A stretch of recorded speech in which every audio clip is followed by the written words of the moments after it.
नमस्कार दोस्तों, मैं सौरभ एडुगाता गणित ज्ञान में आप सबका स्वागत करता हूं। और आज हम लोग एक नए चैप्टर की शुरुआत करने जा रहे हैं जो कि एक्सपोनेंट्स रहने वाला है, या फिर आप इसे एक्सपोनेंट्स एंड पावर्स भी बोल सकते हो। इस नए चैप्टर का आज फर्स्ट लेक्चर है और इस फर्स्ट लेक्चर में हम लोग दो इंपॉर्टेंट चीज़ें पढ़ेंगे। सबसे पहले एक्सपोनेंशियल फॉर्म क्या होता है वो जानेंगे, और दूसरी चीज़ जो देखेंगे कि एक्सपोनेंट्स एंड पावर्स में एक्सपांडेड फॉर्म ऑफ नंबर्स किस तरह से लिखा जाता है, यानी कि एक्सपांडेड फॉर्म जो हम लोग लिखते हैं उसको एक्सपोनेंट्स एंड पावर्स की मदद से मॉडिफाई करके किस तरह से लिखा जाता है वो मैं बताने वाला हूं। अब ये दो चीजें समझने के लिए, जानने के लिए लेक्चर को वेरी ऑब्वियसली लास्ट तक जरूर देखना पड़ेगा। तो चलिए शुरुआत करते हैं जानते हुए कि एक्सपोनेंशियल फॉर्म होता क्या है। अब एक्सपोनेंशियल फॉर्म को एक्सप्लेन करने के लिए मैं कुछ नंबर्स की कुछ नंबर्स एज ए एग्जाम्पल के तौर पे लेता हूँ। जैसे कि अगर मैं 125 एक नंबर ले लेता हूँ, अगर मैं 125 को 5 के मल्टीपल में लिखूंगा तो कैसा आएगा मेरा, कुछ 5 इंटू 5 इंटू 5, सही है।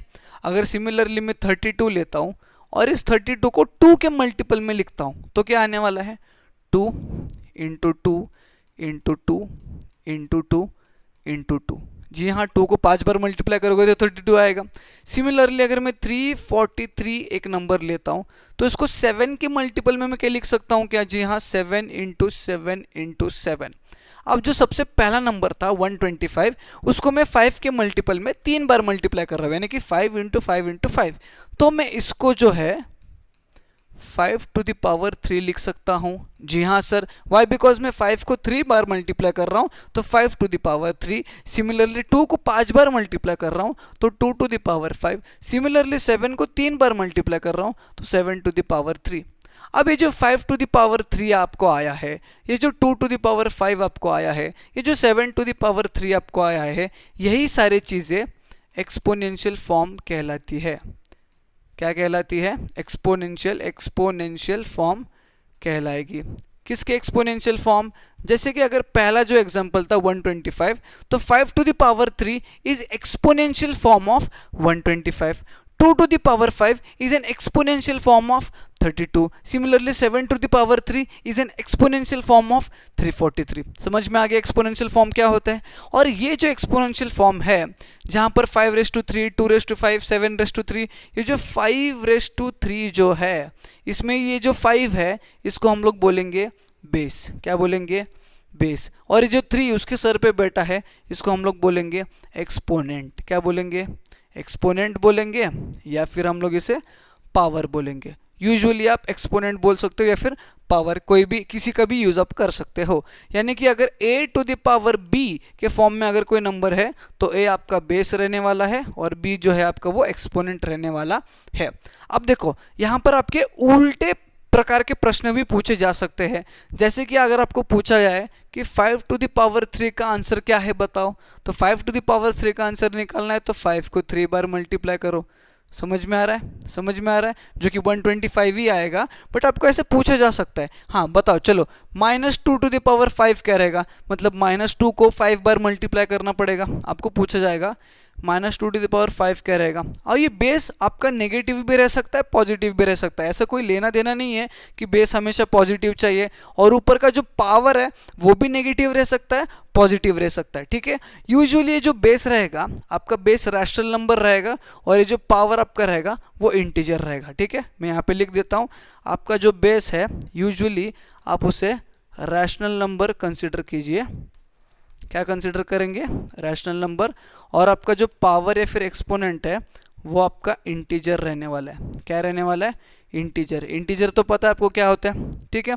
अब -2 टू द पावर 5, अब यहाँ पे -2 है यानी कि नेगेटिव बेस है, मतलब हमें करना क्या है, इस -2 को 5 बार मल्टीप्लाई करना है। कितने बार मल्टीप्लाई करना है, कुल मिला के 5 बार, 1 2 3 4 और लास्ट में हमारा 5वां, ठीक है।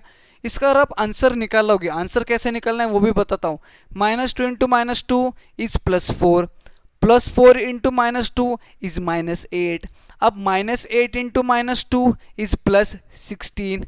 अब +16 इंटू -2 इज -32, यानी कि -2 टू द पावर 5 का आंसर आने वाला है -32। समझ में आ गया। सिमिलरली आपको कुछ इस प्रकार के क्वेश्चंस भी पूछे जाएंगे, 16/81, ठीक है। इसको भी आपको बोलेंगे कि एक्सपोनेंशियल फॉर्म में लिखो। अब मुझे क्या पता है कि 16 को मैं 2 इंटू 2 इंटू 2 इंटू 2 लिख सकता हूँ, ठीक है। 81 को मैं 3 इंटू 3 इंटू 3 इंटू 3 लिख सकता हूँ। 2 कितने बार है? 4 बार। 3 कितने बार है? 4 बार। यानी कि मैं इसको 2 टू द पावर 4 और 3 टू द पावर 4 भी लिख सकता हूँ। यानी कि मैं इसको 2/3 टू द पावर 4 भी लिख सकता हूँ। तो ये भी आपका एक एक्सपोनेंशियल फॉर्म का एग्जांपल है, ठीक है। यानी कि 16/81 का एक्सपोनेंशियल फॉर्म आपका 2/3 टू द पावर 4 आएगा।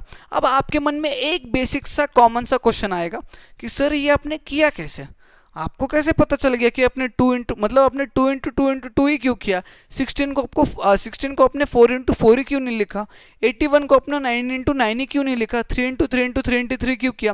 ये सारी चीज़ें आपको आगे लेक्चर्स में पता चलेंगी। इस प्रकार के जब क्वेश्चंस हम लोग सॉल्व करेंगे तब सारा सब कुछ डिटेल में बताऊंगा। फिलहाल आपको यही यहाँ पर समझना है कि एक्सपोनेंशियल फॉर्म किस तरह से लिखा जाता है।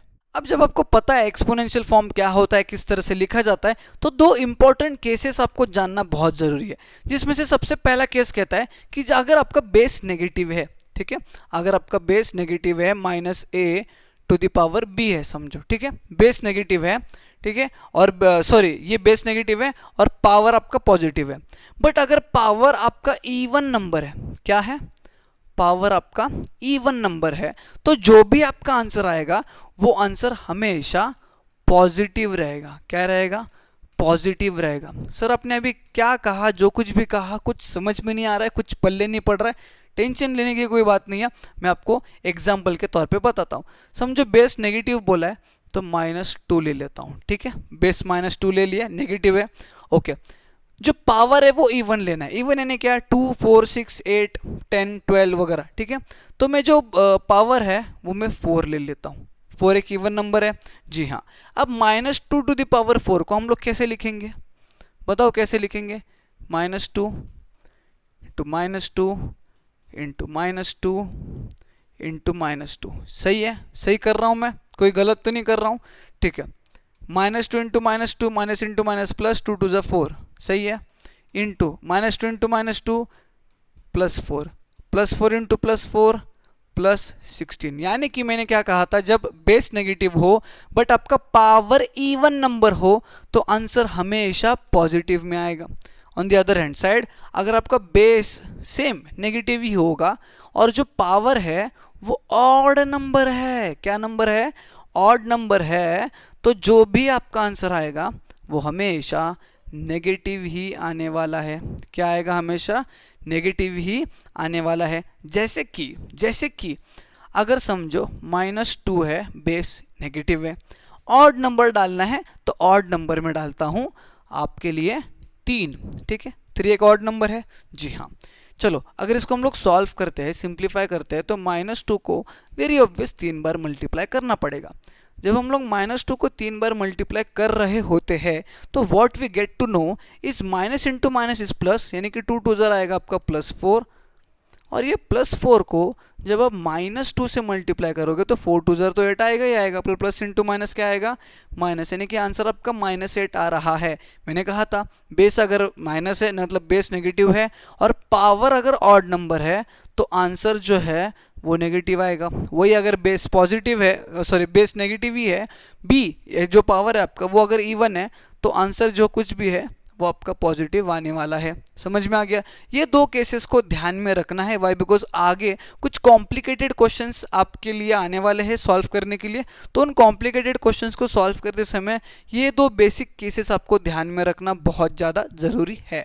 जो दूसरी चीज़ हमें देखनी है that is expanded form. Expanded form तो हमें पता ही है, जैसे कि अगर मैं एक एग्जांपल लेता हूँ 4 9 2 3 1 7 6 4 2 9, मुझे इसका एक्सपांडेड फॉर्म लिखना है। क्या लिखना है? Expanded form. ये जो भी नंबर मैंने दिया है इसका एक्सपांडेड फॉर्म लिखना है। चलो स्टार्ट करते लिखने के लिए। एक्सपांडेड फॉर्म मैंने आपको इंटीजर्स में भी पढ़ाया था, डेसिमल्स में भी पढ़ाया था। यहाँ पर भी बेसिक एक्सपांडेड फॉर्म पहले हमें लिखना पड़ेगा, तो चलिए लिखते हैं। जैसे कि 4 इंटू कितने जीरो जाएंगे? 1 2 3 4 5 6 7 8 9, 1 2 3 4 5 6 7 8 9। ठीक है, आ गया। आगे 9 into 1 2 3 4 5 6 7 8 plus 2 into 1 2 3 4 5 6 7 plus 3 into 1 2 3 4 5 6 plus 1 into 1 2 3 4 5 plus 7 into 1 2 3 4 plus उसके बाद 6 into 1 2 3 plus 4 into 1 2 plus 2 into 1 और 9 इंटू 1। ठीक है, 2 इंटू 10 और 9 इंटू 1। इतना समझ में आ गया? ओके, अब ये तो आपको पता है, यहाँ तक कैसे लिखे जाता है आपको पता है। इवन दो एक डेसिमल वाला फॉर्म दिया जाता है तो वो भी आपको पता है किस तरह से लिखना है, बट एक्सपोनेंट्स की मदद से किस तरह से लिखना है वो मैं आपको बताता हूँ। जैसे कि आपने क्या देखा, यहाँ पे 1 के आगे कितने जीरोज है? 9 जीरोज है। तो हम लोग उसे इस तरह से लिख सकते हैं 4 into 10 to the power 9, 4 into 10 to the power 9 plus 9 into 10 to the power 8 plus 2 into 10 to the power 7 plus 3 into 10 to the power 6 plus 1 into 10 to the power 5 plus 7 into 10 to the power 4 plus 6 into 10 to the power 3 plus 4 into 10 to the power 2 plus 2 into 10 to the power 1 plus 9 into 10 to the power 0। और 10 to the power 0 क्या होता है? 1 होता है। कैसे होता है 10 to the power 0? अगले लेक्चर में आपको पता चलेगा। फिलहाल यहाँ पे आपको देखना है कि 10 to the power 1 0, 10 to the power 0 इज आपका 1, तो 9 इंटू 1 इज 9। तो जो फाइनल एक्सपांडेड फॉर्म है कुछ इस प्रकार से आपका चाहिए, यानी कि कितना ही बड़ा नंबर आपको क्यों दिया ना जाए पेपर में या फिर आपके क्लास में, तो इस तरह से आपको जो है वो एक्सपांडेड फॉर्म लिखना है। यहाँ तक तो हमें पता है किस तरह से लिखना है, बट 1 के आगे जितने जीरोज है उतना आपको पावर में नंबर लिखते जाना है। जैसे इधर 10 to the power 9, 10 to the power 8, 10 to the power 7, 10 to the power 6, 10 to the power 5, 10 to the power 4, 10 to the power 3, 10 to the power 2, 10 to the power 1, और लास्ट में तो 0 था ही नहीं यहाँ पे 1 के आगे, तो मैंने 10 टू द पावर 0 लिख लिया। समझ में आ गया? So this was all about today's video. आज की वीडियो में 2 इंपॉर्टेंट चीज़ें हमने पढ़ी है, सीखी है। अब फिलहाल ये 2 चीज़ें अगर आपको समझ में आती है तो इस वीडियो को लाइक कीजिएगा, ज़्यादा से ज़्यादा बच्चों में शेयर कीजिएगा, नहीं तो चैनल को सब्सक्राइब करके जाइएगा। हम मिलेंगे नई वीडियो में।